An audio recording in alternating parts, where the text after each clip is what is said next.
Mientras Rayo esperaba su transición al mundo paralelo, recibió un mensaje inesperado de Juri, quien le recordó que ya se acercaba la medianoche y expresó, entre tensión y convicción, que esta vez todo saldría bien.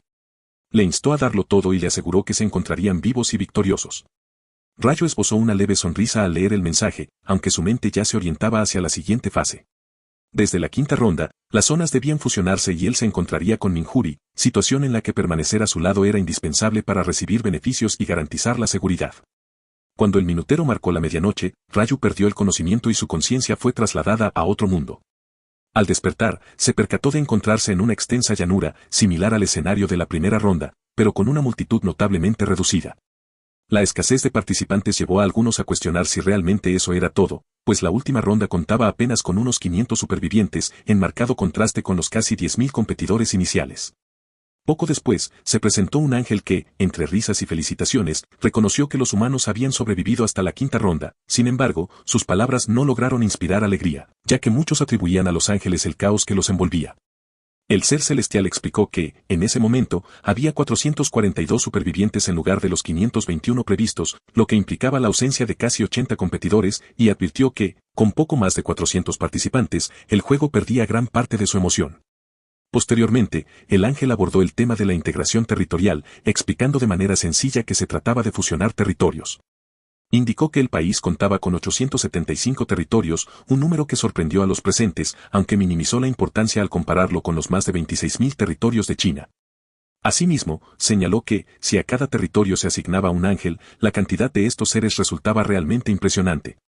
Al notar el asombro y los murmullos de incredulidad, el ángel, con una sonrisa condescendiente, comentó que a los humanos les costaba demasiado comprender lo obvio, dejándolos sin posibilidad de replicar ante un ser tan poderoso. De forma indirecta, se comenta que alguien formuló una pregunta pertinente. Ángel, dijiste que fuiste asignado. ¿Acaso no fuiste tú quien creó este juego de supervivencia? La duda parecía incomodar momentáneamente al ángel, pero rápidamente recuperó la compostura y respondió, con voz medida, ¿por qué pensarían eso? El cuestionamiento persistía, pues el jugador argumentaba que resultaba inverosímil que tantos ángeles colaboraran para idear tan masivo juego, insinuando la existencia de una fuerza superior. Fue entonces cuando el ángel descendió, irradiando un intenso aura dorada y desplegando enormes alas que distorsionaron el aire, generando ondas de choque en el entorno. Ante semejante presencia, el jugador quedó inmóvil, cautivado y temeroso a la vez.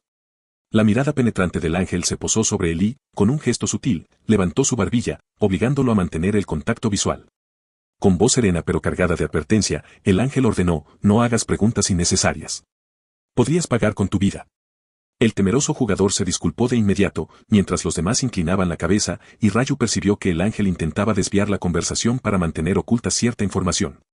Resultaba difícil imaginar que un simple ángel hubiese creado este juego, especialmente dada la confiabilidad y el ego que se observaban en sus semejantes. Con tono refunfuñante, el ángel instó a los jugadores a centrarse en la supervivencia y anunció que era momento de proceder con la integración del territorio, enfatizando que la escasez de participantes justificaba la medida y evitaba conjeturas infundadas. Con un chasquido de dedos, el suelo empezó a temblar y la sorpresa se hizo presente al materializarse aproximadamente 500 nuevos personajes, jugadores procedentes de otros territorios.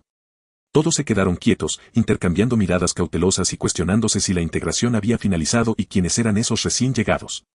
Posteriormente, otro ángel tomó la palabra para confirmar que la integración de territorios estaba completa. Al notar las miradas extrañas, se les recordó, de modo indirecto, que, al fin y al cabo, todos eran humanos y que era momento de dejar de adoptar posturas inertes. No se trataba de un único ángel, sino de un grupo reunido. Uno de ellos preguntó a Olivia, ángel del mismo territorio que Rayu, sobre la cantidad de jugadores en su zona. Olivia informó que había 442 participantes, cifra que se consideraba similar a la de otro territorio.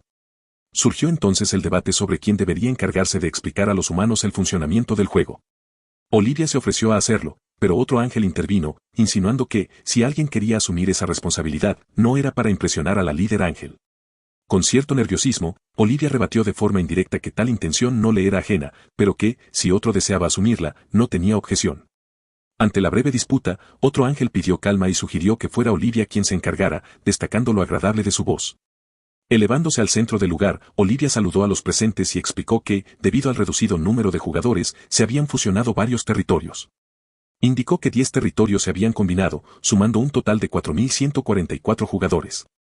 El asombro de los presentes fue palpable, pues casi 5.000 personas conformaban ahora un solo territorio. Además, se mencionó que se habían fusionado otros territorios para aumentar la densidad de participantes, lo que implicaba un cambio en la nomenclatura.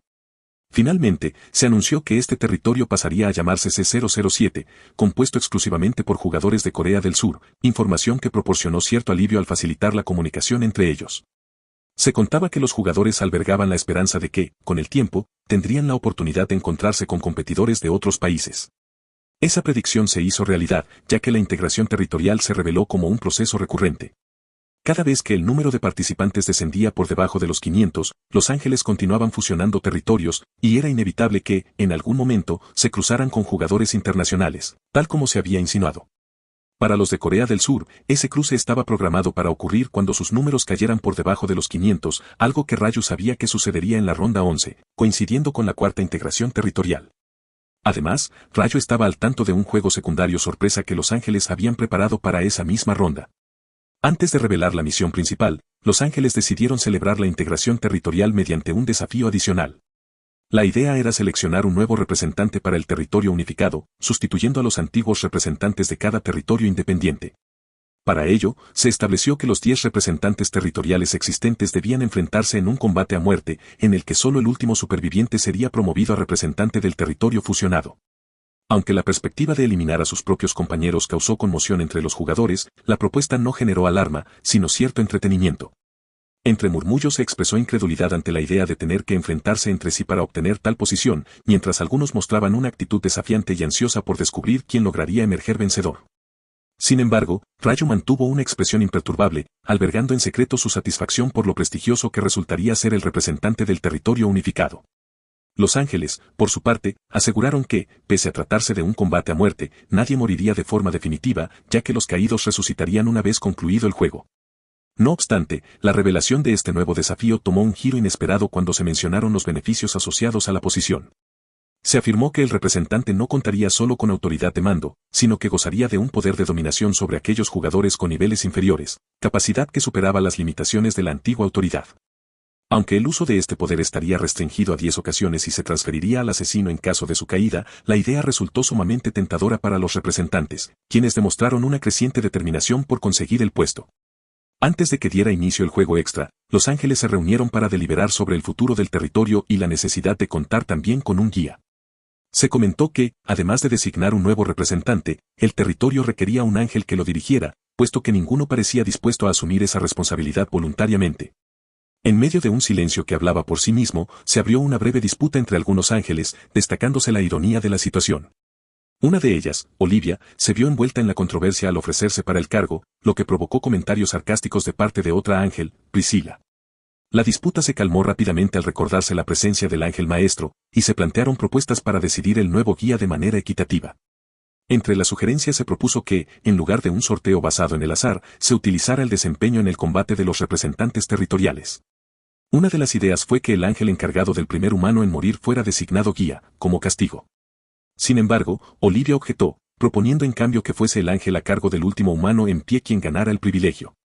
Para añadir mayor emoción al desafío, se sugirió que el ángel ganador asumiera también el rol de rey, una propuesta que, sin duda, encendió la competitividad tanto en el ámbito humano como celestial. La idea generó sorpresa y entusiasmo entre los demás ángeles. Al explicarlo, Olivia dejó en claro que, bajo ese nuevo sistema, si el rey designaba a alguien como guía, sus órdenes debían seguirse sin replicar. La propuesta despertó aprobación general, salvo en el caso de Priscila, quien manifestó cierta molestia que, no obstante, se transformó en una sonrisa juguetona. Con un toque de picardía, Priscila insinuó que proponer que el bando ganador se convirtiera en rey denotaba una gran seguridad de parte de Olivia. Esta última replicó de forma enigmática, sugiriendo que el representante de área de Priscila no era invencible, lo cual provocó una breve disputa de miradas y comentarios antes de que Priscila aceptara la idea con determinación. Finalmente, los demás ángeles se sumaron al consenso. Olivia regresó al grupo de jugadores y sus majestuosas alas llamaron la atención de todos. Convocó a los representantes de área, quienes debían reunirse bajo su mando. Con un gesto, el suelo tembló y emergió una arena circular con forma de colina. Allí, anunció el inicio de un combate a muerte en el que solo quedaría uno, advirtiendo que, si alguno moría fuera de la arena, no habría resurrección, por lo tanto, era imprescindible permanecer dentro de los límites establecidos. En la tensa atmósfera, los participantes se mantuvieron quietos, evaluando cautelosamente a sus oponentes, conscientes de que enfrentarse a un representante de área no era tarea fácil. En ese contexto, el representante de Priscilla, conocido como Saco Chopper, mostró una sonrisa confiada. Había mantenido su posición como el jugador mejor clasificado en su territorio y se jactaba de ser imparable a la hora de desmantelar a sus contrincantes, gracias a un rune de desmantelamiento tan astuto como poderoso, capaz de desarmar a sus oponentes al instante. Su reputación se había forjado al eliminar a 312 jugadores en la ronda anterior, demostrando su eficacia incluso en combates personales. A medida que la tensión crecía, los ángeles, impacientes, animaron a los jugadores con voces estridentes que evocaban la ferocidad de una pelea de perros, incitándolos a iniciar el combate. Fue entonces cuando Saco Chapo avanzó hacia el centro de la arena, decidido a dejar una impresión formidable y sembrar temor en sus adversarios. Con la firme intención de demostrar su crueldad al máximo, se aseguró de que el primero que se atreviera a desafiarlo tendría mala suerte. Finalmente, un retador emergió de las sombras. Con voz alta y desafiante, se dirigió al jugador que empuñaba una guadaña imponente, declarando que este sería su primer sacrificio. A medida que se acercaba la confrontación, Saco Chapor quedó perplejo al observar la imponente guadaña que portaba su oponente. Le resultaba insólito, pues hasta entonces había visto lanzas y espadas, pero jamás se había topado con una guadaña de tamaño tan descomunal. La extrañeza se intensificó cuando, al fijar la mirada en el apodo del jugador, descubrió que este era conocido como Black, un sobrenombre célebre por encabezar los rankings en todos los distritos. La revelación le produjo un sobresalto tal que, durante unos instantes, pareció quedarse paralizado, temeroso ante la idea de enfrentarse a un rival de tan enigmática reputación. Entre los ángeles presentes, surgió el desconcierto ante la actitud inusual de Saco Chopper, quien, apenas momentos antes, se había mostrado lleno de vigor. Algunos se cuestionaron en voz baja si no se trataba, acaso, del representante del área asignada a Priscilla. Esta última, visiblemente frustrada, se mostró incrédula y se preguntaba en silencio qué hacía aquel humano en tal postura, mientras una risa burlona se dejaba entrever desde el grupo. La fuente de la risa resultó ser Olivia, quien parecía encontrar la situación divertida al observar al nervioso competidor. Priscilla, sin disimular su fastidio, insinuó que el representante de su área no debía mostrar tal debilidad, en tanto que Olivia defendía con tono pícaro que la confianza de su propio representante era intachable, recordando que nunca había descendido de la cima en toda la región. La discusión se intensificó de forma velada y, pronto, otros ángeles se unieron a la conversación al reconocer el apodo familiar en la pantalla de resultados. La sorpresa fue mayúscula cuando se confirmaron los rumores sobre la identidad del temido Blackseeder, reputado por encabezar de forma ininterrumpida las clasificaciones y considerado un jugador de alto nivel en el rango 30. La tensión alcanzó su punto álgido en un instante cuando, de forma inesperada, la cabeza de Saco Chepo fue derribada por un golpe fulminante ejecutado por Blackseeder. Los ángeles, en un silencio cómplice, reconocieron la eliminación del representante de Priscilla, lo que dejó a ésta sin palabras y con un sentimiento de impotencia frente a la situación.